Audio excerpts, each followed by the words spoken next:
Assalamualaikum warahmatullahi wabarakatuh. Bismillahirrahmanirrahim. Alhamdulillahirabbil alamin.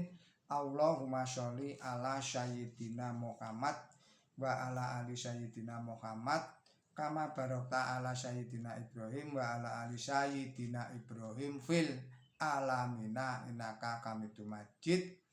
Para kadang pamirsa kreweng aji ingkang kinurmatan dalah kadang mukminin wal mukminat ingkang dipun rahmati dening Gusti Allah taala, kita lajengaken kajian menika ingkang ing sapunika mlebet serat nomor kalih serat Al-Baqarah ayatipun 253 dumugi ayat 250 dumateng para pamirsa ingkang ing sakmenika sakit, mugi-mugi Gusti Allah taala enggal paring usada, paring tamba saged seger kuwarasan malih kagem para pamirsa ingkang ing sapunika nandhang masalah ingkang awrat, masalah ingkang ruwet. Mugi-mugi Gusti Allah taala paring solusinipun ingkang sasaesanipun, ugi dumateng para kadang ingkang ing sapunika tanggap warsa, mugi-mugi Gusti Allah taala paring yuswa ingkang panjang, yuswa ingkang barokah, yuswa ingkang manfaat. Dumateng para pamirsa ingkang sampun kersa paring subscribe, paring koreksi tuwin paring atensinipun, kula ngaturaken gunging panuwun ingkang tanpa upami. Mugi-mugi Gusti Allah taala tansah paring seger warasan ayem tentrem kuat slamet sabar lan tawakal dhateng kula panjenengan sedaya.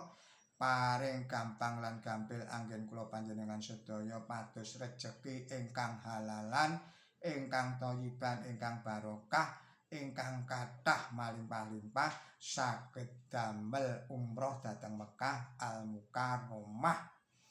Mugi-mugi Gusti Allah taala tansah paring pangayoman dhateng kula lan panjenengan sedaya saking godha rencananipun setan lan iblis, saking sedaya fitnahipun Dajjal Ya'juj saha Ma'juj, saking bebaya.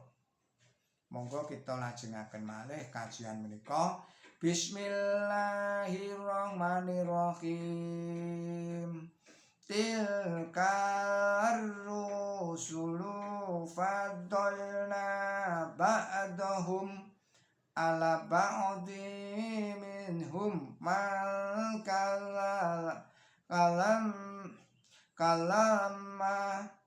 kallamallahu wa rafa'a ba'dahum darajat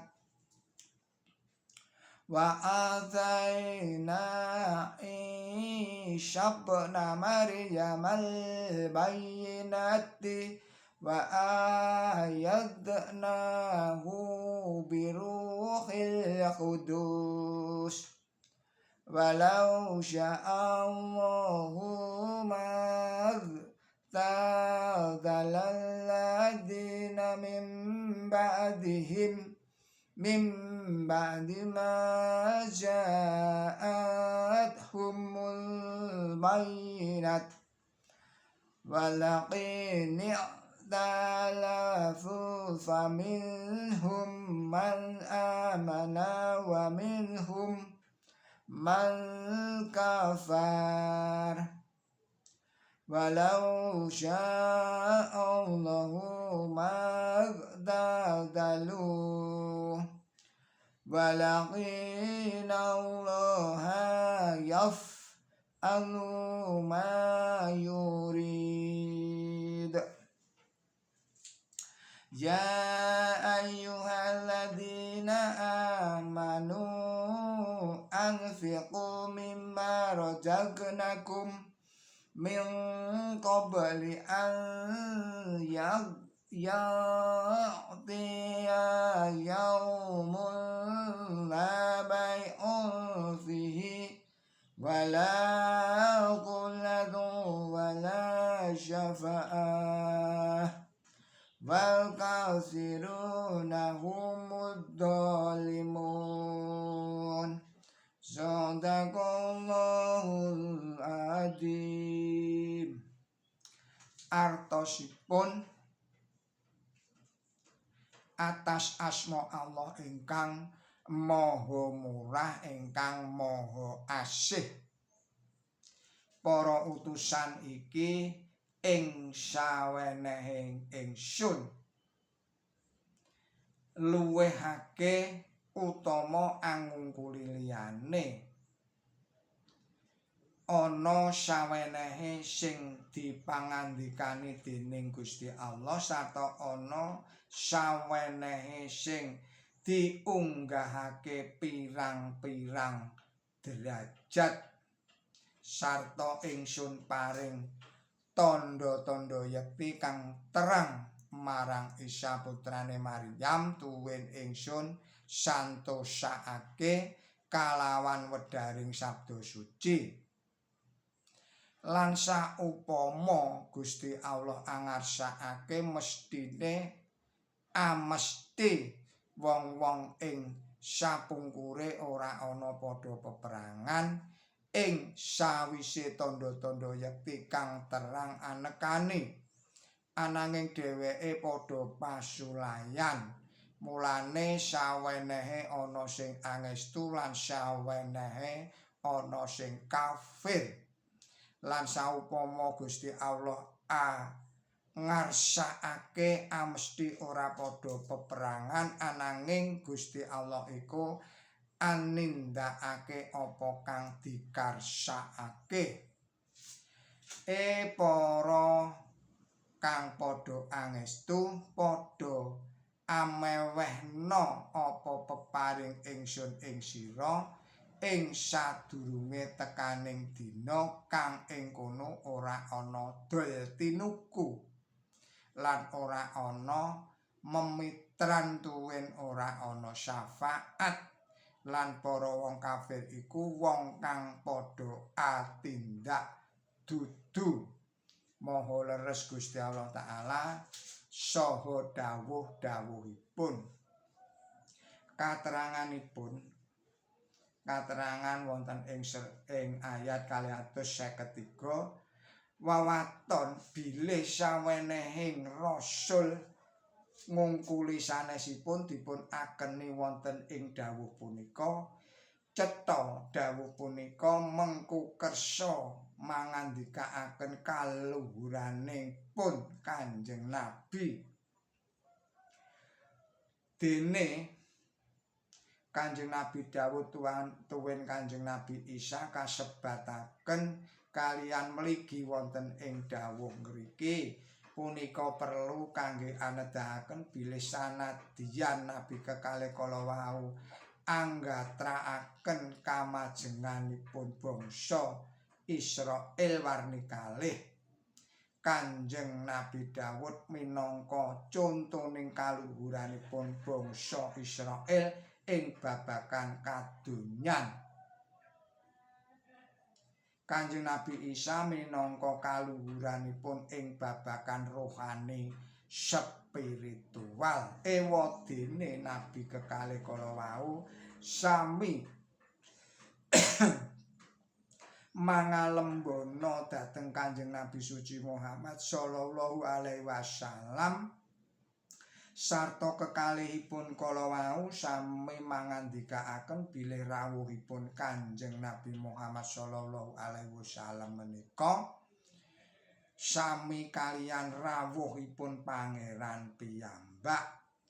Kasawang saking kalih prakawis kala wau nedahaken bilih kaluhuranipun Kanjeng Nabi ngungkuli para andika nabi sanes-sanesipun punika tangeh saged kakinten-kintenaken ngantos nabi kalih saking ewoning nabi-nabi Bani Israel ingkang pinunjul piyambak sami mangandikaaken panjenenganipun kadi pangeran pribadi ingkang rawuh. Kathah ayat-ayat ing Quran suci ingkang nekseni ing kaagunganipun Kanjeng Nabi kala wau marambah-rambah kadhawuhaken bilih panjenenganipun punika kasinungan sedaya sipating keagungan ingkang pinunjul piyambak ingkang para andika nabi sanesipun namung kaparingan saperangan tuwin namung sakedhik inggih awit saking punika mila Kanjeng Nabi punika kadhawuhaken menawi dados wilasa dhateng sedaya turuning manusa. Serat nomor 21 serat Al-Anbiya ayatipun 107 tuwin pandherekipun kasebut sae-saening umat. Serat nomor 3 serat Ali Imran ayatipun 109 ingkang sedaya kala wau nedahaken bilih panjenenganipun punika sami-sami nabi ingkang agung piyambak. Nabi ingkang agung piyambak. Katerangan salajengipun sadaya para rasul sami kawedharan pangandikanipun Gusti Allah Ta'ala punika nyata nanging rehling sawenehing rasul punika wonten ingkang langkung luhur pinten-pinten tataran tinimbang lan sanesipun. Mila anggenipun andhawuhaken inggih kados mekaten wau ukuranipun. Ukuran makaten punika wonten teladanipun ing ayat 87. Ana sagolongan sing banjur sira gorohake lan golongan maneh padha sira pateni. Mongko para rasul ingkang sami dipun sedani punika ugi dipun gorohaken alias dipun wastani tukang duracara.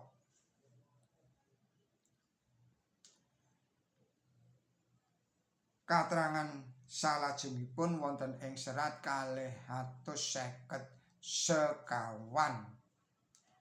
perang karana rumeksa kawilujengan gesang lumawan para mengsahing agami Islam ingkang sakalangkung ageng punika sagedipun katindakaken kedah wonten bondo cepakan wragat tuwin kedah wonten pangorbanan sanes-sanesipun ingkang langkung rumiyin. Milanipun marambah-rambah tansah kadhawuhaken supados para kaum muslimin sami angedalaken artanipun. Bab punika badhe kawarsitakaken kaliyan panjang wonten ing rukuk kakalih ngandhapipun rukuk punika let satunggal rukuk. Para pamirsa Kereweng Aji Channel ingkang kinurmatan dalah kadang mukminin wal mukminat ingkang dipun rahmati Allah. Cekap semanten rumiyin kajian kula panjenengan sedaya, mugi-mugi menika sedaya saged ngiyataken iman tuwin takwa kula panjenengan sedaya dhateng Gusti Allah Ta'ala lan ugi mugi-mugi saged ngiyataken ilmu tuwin pandamel sae kula panjenengan sedaya. Nyuwun pangapunten sedaya kalepatan. Billahi taufik wal hidayah, ihdinas siratal mustaqim. Wassalamualaikum warahmatullahi wabarakatuh.